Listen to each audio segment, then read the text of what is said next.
중국은 지난 1년 우크라이나 전쟁 동안에 사실상 좀 모호한 입장을 취해왔고 중립이라는 입장을 표명해왔습니다. 그러면서도 한편으로는 미국을 겨냥해서 러시아와의 관계를 강화해 왔기 때문에 국제사회로부터 비난을 받아왔었죠. 그런데 전쟁 발발 1주년에 지금 해서 중국이 우크라이나 전쟁의 중재자를 자임하고 나섰습니다. 중국이 우크라이나 전쟁 이후에 가장 적극적인 외교 행보를 시작했고요. 예를 들면은 중국 외교 사령탑이라고 할 수 있는 왕이 정치국건이 지난 2월 28일 날 민회의 안보회의 참석을 이용해서 주요 관련국들의 외교 수장들과 연쇄회담을 이어갔습니다. 일단 블링컨 미국 국무장관과 만났고 오랜만에 클레바 우크라이나 외무장관과도 회담을 했습니다. 그다음에 유럽연합 외교안보 고문과 연쇄회담을 이어갔었죠. 그리고 러시아로 이동해서 러시아 외상과 또 심지어 푸틴 대통령의 면담도 이어갔습니다. 그리고 나서 24일 날 중국이 소위 이제 우크라이나 위기의 정치 해결에 대한 중국의 입장이라고 하는 12개 항목의 내용을 발표까지 했습니다. 일단 중국이 제시한 소위 우크라이나 위기의 정치 해결의 입장의 내용을 보면은 내용 전체가 12개 항목으로 굉장히 긴 문장으로 상세하긴 한데 중국의 기존 입장에서 크게 벗어나지 않고 있다. 새로운 해법이라고 보기는 어렵다고 할 수 있고요. 해결을 위한 굉장히 디테일하고 아주 세밀한 구체적인 내용을 담고 있지는 않습니다.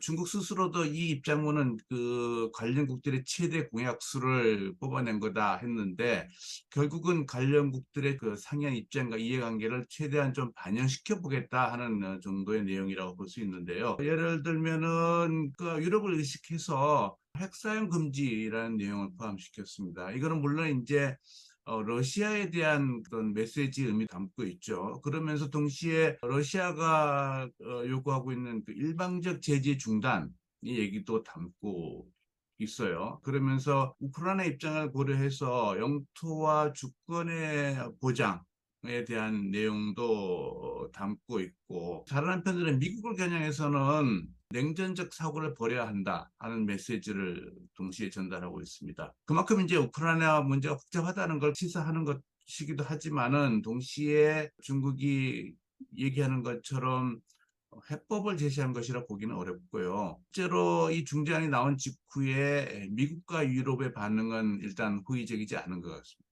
오히려 미국은 중국이 러시아에 치명적 무기를 제공하려 한다는 경고를 날리기도 했고요. 러시아와 우크라이나도 중국이 제의한 평화회담보다는 오히려 결전의 의지를 지금 가지고 있는 상황이 돼서 실효성이 크지 않아 보입니다. 그럼에도 불구하고 왜 이 실효성이 높지 않은 중재자 역할을 중국이 자임하고 나섰을 것인가 하는 건데요.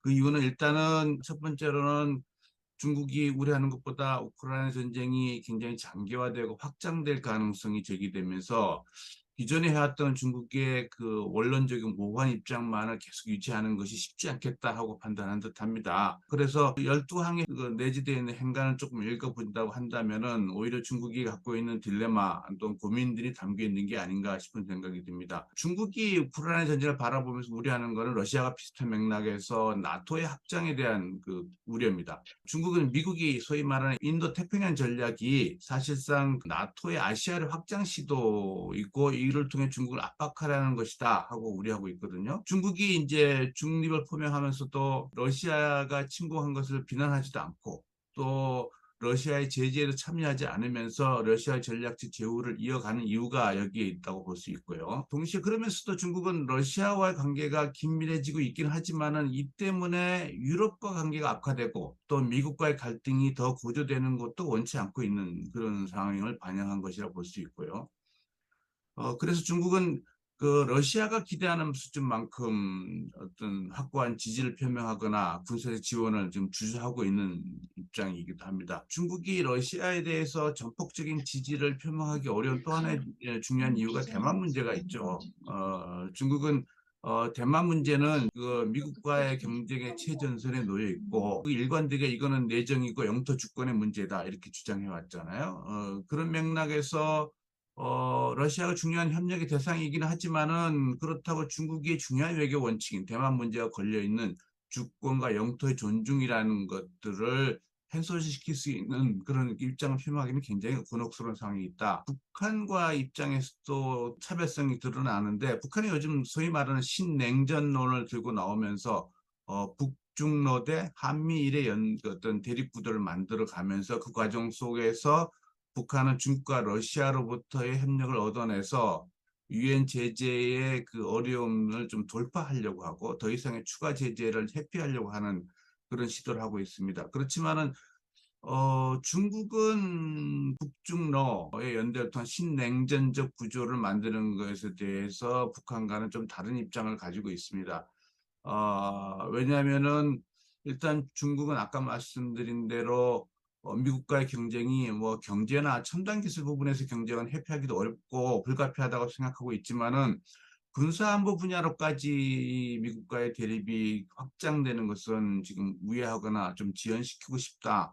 왜냐하면 중국은 새로운 시진핑 3기 체제가 출범하면서 가장 우선돼야 될 것은 경제 회복이고, 경제 회복을 통한 장기 집권의 정당성을 확보하는 것이 우선일 수밖에 없기 때문입니다. 중국의 입장을 정량적으로 들여다본다고 한다면은 중국이 최근에 코로나 국면에서 리오프닝을 시작하고 있고 그러면서 외교에서 활력을 좀 찾아가고 있는 상황인데, 지난 그 올 초에 왕이 비롯한 그 중국 외교수장들이 중국의 2023년 중국 외교 6대 과제를 발표했는데, 그중에 주목되는 것이 국제사회에서 중국의 발언권, 담론권을 강화시켜 가겠다 하는 얘기를 했습니다. 그런데 그런 연장선상에서 중국이 역할을 적극적으로 해보겠다고 하는 두 가지 내용이 있는데, 하나가 이제 평화회담을 추진하겠다는 것, 또 하나가 전후 재건 복지의 중국이 역할을 하겠다는 얘기를 하고 있습니다.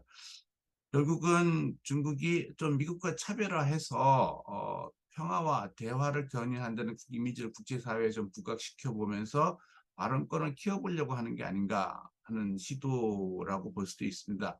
그런데 아까 말씀드린 현실적으로 중국은 뭐 평화회담 제안하긴 했지만은 이것이 중국식 방안이고 중국의 지혜라고 주장하고 있긴 합니다만은 이게 구체적인 해법이 되지 못하고 있고, 실질적으로 중국이 중재자 역할을 할 수 있는 공간도 크지 않아서 중국은 여전히 굉장히 자국 이익 챙기기에 급급한 취약한 강국이라는 어떤 한계를 드러내고 있는 게 아닌가 생각합니다.